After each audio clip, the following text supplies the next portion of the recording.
Hello বন্ধুরা, আরো একটা নতুন পার্টে তোমাদের সবাইকে স্বাগত জানাই। আমরা তোমাদের ক্লাস 10 এর যে অঙ্ক বই আছে তার 4th চ্যাপ্টার আয়তঘন এই চ্যাপ্টারটা কমপ্লিট করছিলাম।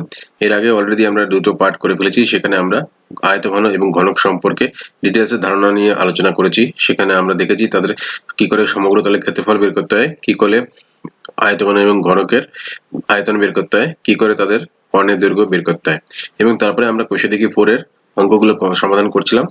সমাধান করতে করতে আমরা অলরেডি 6 নম্বর অঙ্ক পর্যন্ত আমরা অলরেডি করে ফেলেছি। এই পার্টে আমরা পরের অঙ্কগুলো করব। তো চলো শুরু করা যাক।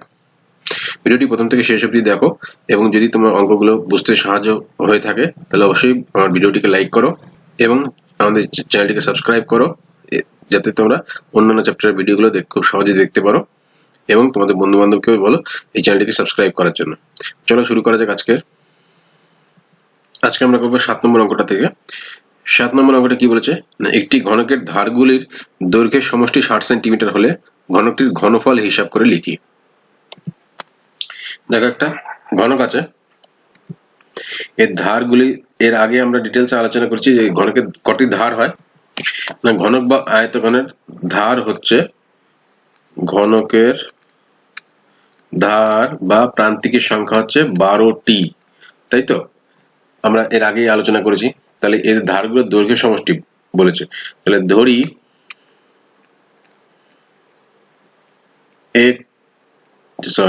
একটি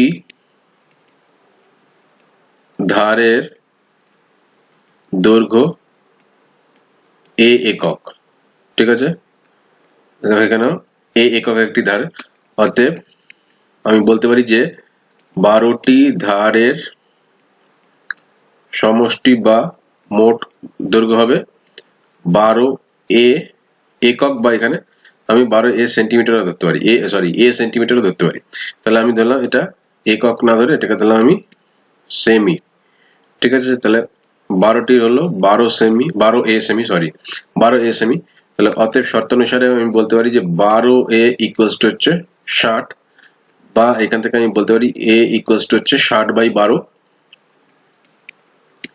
ইকুয়ালস টু 5, তাই তো? তাহলে অতএব আমি পেলাম ধারের দৈর্ঘ্য দাঁড়ালো আমার কত না 5 সেমি, ঠিক আছে? আমাকে কি ঘনকটি ঘনফল, তাহলে ঘনফল, অতএব ঘনফল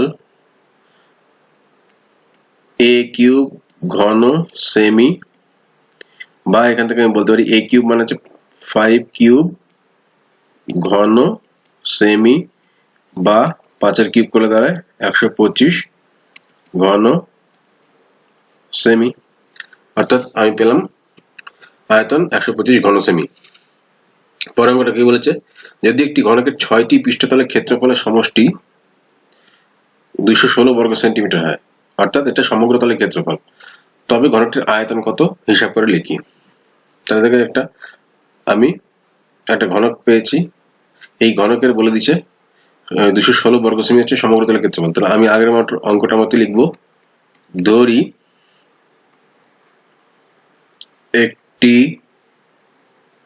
বাহুর দৈর্ঘ্য a সেন্টিমিটার, ঠিক আছে? তাহলে অতএব 6টি পৃষ্ঠতল বা সমগ্র তলের ক্ষেত্রফল আমি লিখতে পারি, সমগ্র তলের ক্ষেত্রফলের ফর্মুলা আমরা ডিটেলসে আলোচনা করেছিলাম। সমগ্র তলের ক্ষেত্রফল হচ্ছে 6a² বর্গ সেমি, এটাই এখানে মেন। তাহলে এটা বলে দিয়েছে 216 বর্গ সেমি। তাহলে অতএব আমি বলতে পারি যে 6a² ইকুয়ালস টু হচ্ছে 216, বা আমি বলতে পারি a² ইকুয়ালস টু হচ্ছে 216/6। এটা কত দাঁড়াচ্ছে দেখো, 36, তাই তো? বা a ইকুয়ালস টু দাঁড়াচ্ছে +-6, কিন্তু আমি a নট ইকুয়ালস টু -6 এখানে কেন, যেহেতু দৈর্ঘ্য নেগেটিভ হতে পারে না। তাহলে অতএব এর ভ্যালু দাঁড়াচ্ছে a ইকুয়ালস টু হচ্ছে 6, বা আমি পেলাম কি একটি, অতএব আমি লিখতে পারি যে একটি বাহুর দৈর্ঘ্য 6 সেমি, তাই তো? তাহলে একটি বাহুর দৈর্ঘ্য যদি 6 সেমি হয়, তাহলে আমাকে আয়তন জিজ্ঞেস করেছে। অতএব আয়তন a কিউব ঘন সেমি বা 6 কিউব ঘন সেমি বা 216 ঘন সেমি, অর্থাৎ এটা হচ্ছে আমার উত্তর। তাহলে এক্ষেত্রে একটা জিনিস লক্ষ্য করো, যদি ঘনকের একটি বাহুর দৈর্ঘ্য যদি 6 সেন্টিমিটার হয়, তাহলে সেক্ষেত্রে তার সমগ্র তলের ক্ষেত্রফল যা হয় 216 বর্গ সেন্টিমিটার, আয়তনও তাই হয় যদি 6 হয়। এটা একটা বিশেষ বৈশিষ্ট্য। যাই হোক, পরের অঙ্কটা দেখা যাক। পরের অঙ্কটা বলেছে একটি সমকোণী চৌপলের আয়তন 432 ঘন সেন্টিমিটার, তাকে সমান আয়তন বিশিষ্ট দুটি ঘনকে পরিণত করা হলে প্রতিটি ঘনকের প্রত্যেক ধারের দৈর্ঘ্য কত হবে হিসাব করে লিখি। অর্থাৎ একটি সমকোণী চৌপল আছে, চৌপল মানে কি আমরা জানি আয়তঘন, আয়তঘনের আয়তন বলে দিয়েছে 432 ঘন সেন্টিমিটার। তাহলে আয়তঘনের বা চৌপলের আয়তন বলে দিয়েছে আমাকে 432 ঘন ঘন সেমি, তাই তো? তাহলে সমান আয়তন বিশিষ্ট দুটি ঘনকে পরিণত করেছি, তাহলে অতএব আমি বলতে পারি এই 432টাকে ভেঙে আমি দুটো সমান আয়তনের বানিয়েছি। তাহলে প্রতিটি ঘনকের আয়তন কত হবে, এক একটির আয়তন কত হবে? ঘনকের আয়তন হবে 432/2 এত ঘন সেমি, যেহেতু আমি আলাদা আলাদা করে বানিয়েছি, মানে সরি এই 432 আয়তঘনটাকে ভেঙে দুটো আলাদা আলাদা বানিয়েছি, তাহলে এটার ক্ষেত্রে দাঁড়াচ্ছে দেখো 216 ঘন সেমি। তাহলে এই ক্ষেত্রে দেখো 216 ঘন সেমি পেলাম আমি এক একটার আয়তন। তাহলে আমি জানি এর আগের অঙ্কটা দেখলাম উত্তর কত বেরিয়েছিল, 6 সেন্টিমিটার হচ্ছিল আমার প্রত্যেকটা ধার। এক্ষেত্রে তাই হবে, কিন্তু আমি অঙ্কটা কষে দেখতে হবে। তাহলে প্রতিটি ঘনকের প্রত্যেক ধারে জিজ্ঞেস করেছে, তাহলে ধরি ঘনকের একটি ধারের দৈর্ঘ্য a সেন্টিমিটার, ঠিক আছে? তাহলে অতএব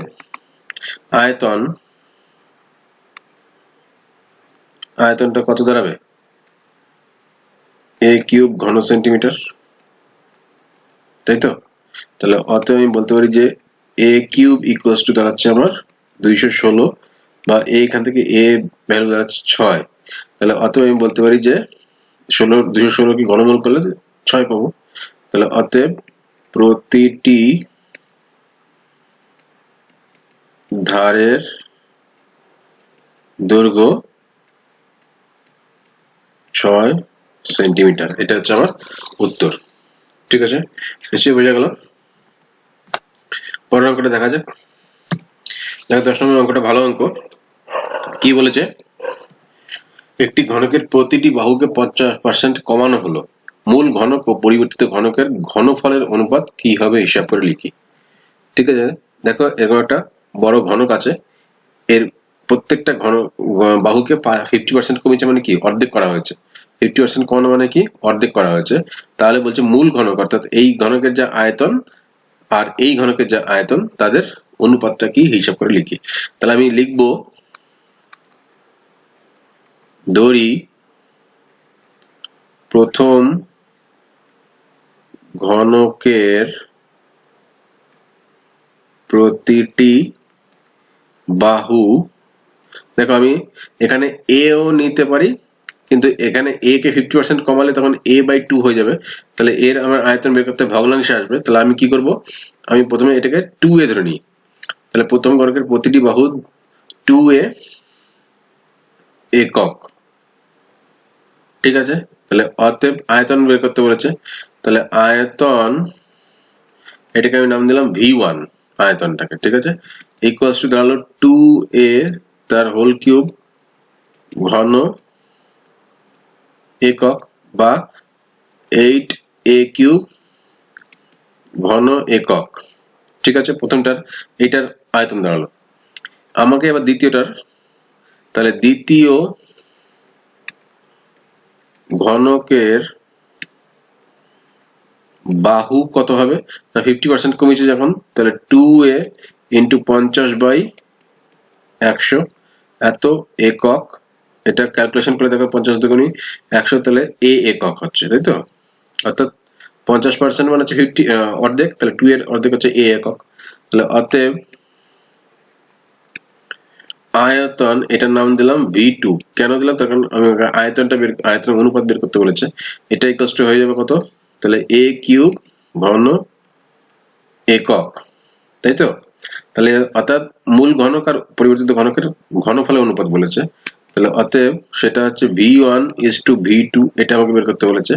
তাহলে এটা হচ্ছে আমার V1 কত ছিল? 8a কিউব a কিউব, বা a কিউব ক্যান্সেল করে দিলে 8:1।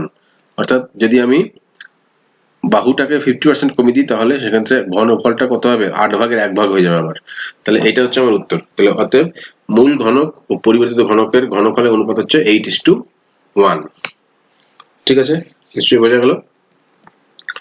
পরটা কি বলেছে দেখো, একটি সমকোণী চৌপল আকারের বাক্সের দৈর্ঘ্য, প্রস্থ ও উচ্চতার অনুপাত বলে দিচ্ছে 3:2:1 এবং উহার আয়তন বলে দিচ্ছে 384 ঘন সেন্টিমিটার।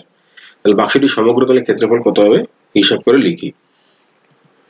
দেখো এরকম একটা আমার সমকোণী চৌপল আছে, যার দৈর্ঘ্য, প্রস্থ, উচ্চতার অনুপাত বলেছে। তাহলে দৈর্ঘ্য ইস্টু প্রস্থ ইস্টু উচ্চতা বলে দিচ্ছে কত না, দৈর্ঘ্য ইস্টু প্রস্থ ইস্টু উচ্চতা বলে দিচ্ছে 3:2:1। তাহলে আমি লিখবো দৈর্ঘ্য 3a একক, বা একক না লিখে এখানে ঘন সেমি, এখানে সেমিতে আছে যেতে, তাহলে 3a সেমিও লিখতে পারবো। ঠিক আছে, 3a সেমি, প্রস্থ 2a সেমি, আর উচ্চতা হবে 1 into a মানে হচ্ছে a, তাহলে a সেমি। ঠিক আছে, এবার আয়তন বলে দিচ্ছে।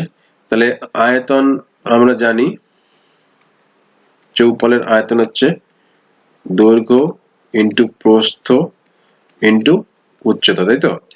তাহলে এক্ষেত্রে কত দাঁড়াচ্ছে? দৈর্ঘ্য দাঁড়াচ্ছে 3a ইন্টু প্রস্থ হচ্ছে 2a ইন্টু উচ্চতা হচ্ছে a, এত ঘন সেমি। বা এটা আমি বলতে পারি, দেখো 3 দুগুণী 6, 6a কিউব ঘন সেমি, তাই তো? তাহলে অতএব আমি বলতে পারি শর্তানুসারে 6a কিউব এটা ইকুয়ালস টু হচ্ছে আমার 384, বা এখান থেকে আমি a কিউব পাচ্ছি, দেখো 384/6 কাটলে কত হচ্ছে 6 6 36, 4 4 24, বা 64, বা আমার a এর ভ্যালু দাঁড়ালো কত? 64 ঘনমূল করলে 4, তাই তো? তাহলে a ইকুয়ালস টু পেলাম আমি 4। সমগ্র তলের ক্ষেত্রফল জিজ্ঞেস করেছে। তাহলে অতএব সমগ্র তলের ক্ষেত্রফল কি? 2 into ab plus bc plus ca, তাই তো? তাহলে আমি বলতে পারি যে দৈর্ঘ্যটা আগে বের করে নিতে হবে। তাহলে অতএব দৈর্ঘ্য হলো কত? 3a ধরেছিলাম, তাহলে 3 into 4 এত সেমি, বা 12 সেমি। প্রস্থ কত? প্রস্থ ইকুয়ালস টু দাঁড়াচ্ছে 2a, তাহলে 2 into 4 সেমি, বা 8 সেমি। আবার উচ্চতা কত না a সেমি, তাহলে উচ্চতা হচ্ছে 4 সেমি। তাহলে সমগ্র তলের ক্ষেত্রফল জিজ্ঞেস করেছে। তাহলে চৌপলের সমগ্র তলের ক্ষেত্রফল, চৌপলের সমগ্র তলের ক্ষেত্রফল এটা ইকুয়ালস টু 2 into দৈর্ঘ্য ইন্টু প্রস্থ না লিখে আমি লিখলাম ab plus BC plus CA এত বর্গ সেমি, যেখানে তোমরা লিখে নেবে a হচ্ছে দৈর্ঘ্য, b হচ্ছে প্রস্থ, আর c হচ্ছে উচ্চতা। ঠিক আছে, এটুকু তোমরা লিখে নেবে। তাহলে এটা কি দাঁড়াচ্ছে দেখো, 2 into ab মানে কত? দৈর্ঘ্য ইন্টু প্রস্থ, তাহলে দৈর্ঘ্য হচ্ছে আমার 12, প্রস্থ হচ্ছে 8, তাহলে 12 into 8, প্লাস বিসি মানে প্রস্থ ইন্টু উচ্চতা, মানে প্রস্থ হচ্ছে 8 ইন্টু সি মানে হচ্ছে 4, প্লাস CA মানে হচ্ছে উচ্চতা 4 ইন্টু 12 এত বর্গ সেমি। তাহলে এটাকে আমি যদি ক্যালকুলেশন করি তাহলে কত দাঁড়াবে? দেখো 8 বরং 96 প্লাস 4 আসলে 32 প্লাস 4 বরং 48, তাই তো? তাহলে এটাকে যোগ করে গুণ করলে দাঁড়াবে, উত্তর দেখবে 352 বর্গ সেমি। ঠিক আছে, অর্থাৎ আমার সমগ্র তলের ক্ষেত্রফলটা দাঁড়ালো কত? 352 বর্গ সেন্টিমিটার। ঠিক আছে, নিশ্চয়ই বোঝা গেল। পরের নম্বরটা কি বলেছে না, একটি চায়ের বাক্সের ভেতরের দৈর্ঘ্য, প্রস্থ এবং উচ্চতা যথাক্রমে 7.5 ডেসিমিটার, 6 ডেসিমিটার এবং 5.4 ডেসিমিটার। চা ভর্তি বাক্সটির ওজন 52 কিগ্রা 350 গ্রাম, কিন্তু খালি অবস্থায় বাক্সটির ওজন 3.75 কিগ্রা হলে 1 ঘন ডেসিমিটার চায়ের ওজন কত তা হিসাব করে লিখি। অর্থাৎ বাক্সটার আয়তন বেরোলে, বাক্সটার ভেতরের আয়তন বেরোলে আমি ততটা আয়তনের চা ওইখানে আছে সেটা আমি বলতে পারবো। এবার বাক্সবর্তী চায়ের ওজন মাইনাস যদি আমি বাক্সের ওজন করি তাহলে সেটা আমি পেয়ে যাবো চায়ের ওজন, তাই তো? তাহলে সেক্ষেত্রে আমরা 1 ঘন ডেসিমিটার চায়ের ওজনটা কত সেটা বের করতে পারবো। দেখো আমি লিখছি, দেখো চায়ের আয়তন এটা কার সমান হবে? চায়ের আয়তনটা হচ্ছে বাক্সের ভিতরের আয়তনের সমান হবে। তাহলে ইকুয়ালস টু হবে বাক্সের ভেতরের আয়তন। এবার বাক্সের ভেতরের আয়তনটা কিরকম? সমকোণী চৌপাল বাক্স বা দৈর্ঘ্য বস্তু উচ্চতা আছে, তাহলে এটা আমি বলতে পারি 7.5 ইন্টু 6 ইন্টু 5.4 এত ঘন ডেসিমিটার। এটা হচ্ছে চায়ের আয়তন। এটা ক্যালকুলেশন করলে কত দাঁড়াবে? দেখো ক্যালকুলেশন করলে দাঁড়াবে 243 ঘন ডেসিমিটার। তোমাকে গুণটা করতে হবে, ঠিক আছে? তাহলে অর্থাৎ চায়ের আয়তন পেলাম 243 ঘন ডেসিমিটার।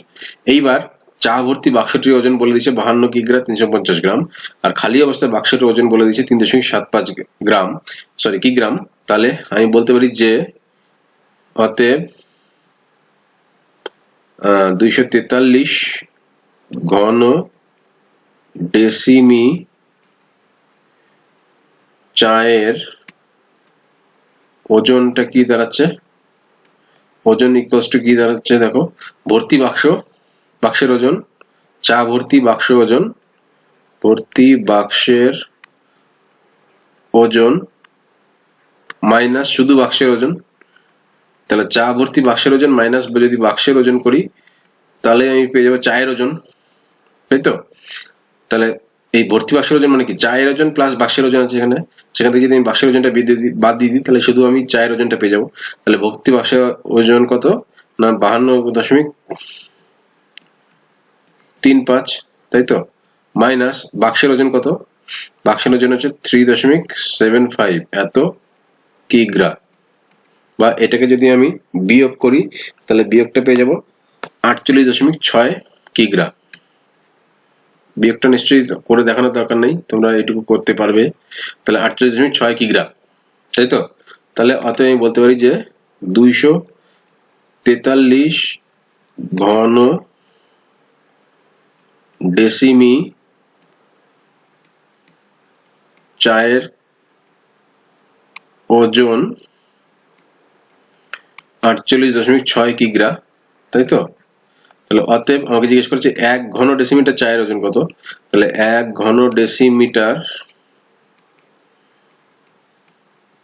চায়ের ওজন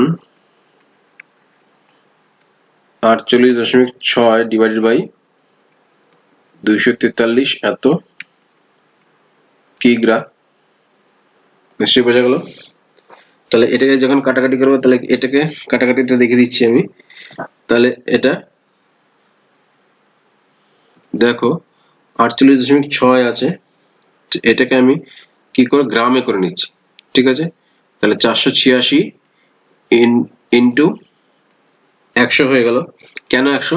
দেখো কি এখানে দশমিক আছে তো, ঠিক আছে? আর এটা কিগ্রা আছে, সেটাকে আমি গ্রামে করলাম, তাহলে কিগ্রাকে গ্রামে করতে গেলে 1000 দিয়ে গুণ করতে হয়, কিন্তু এখানে যেহেতু দশমিক আছে সেজন্য আমি এটা 100 লিখলাম। অ্যাকচুয়ালি একটা লাইন আমি কম লিখলাম, ডিভাইডেড বাই 243 এত গ্রাম।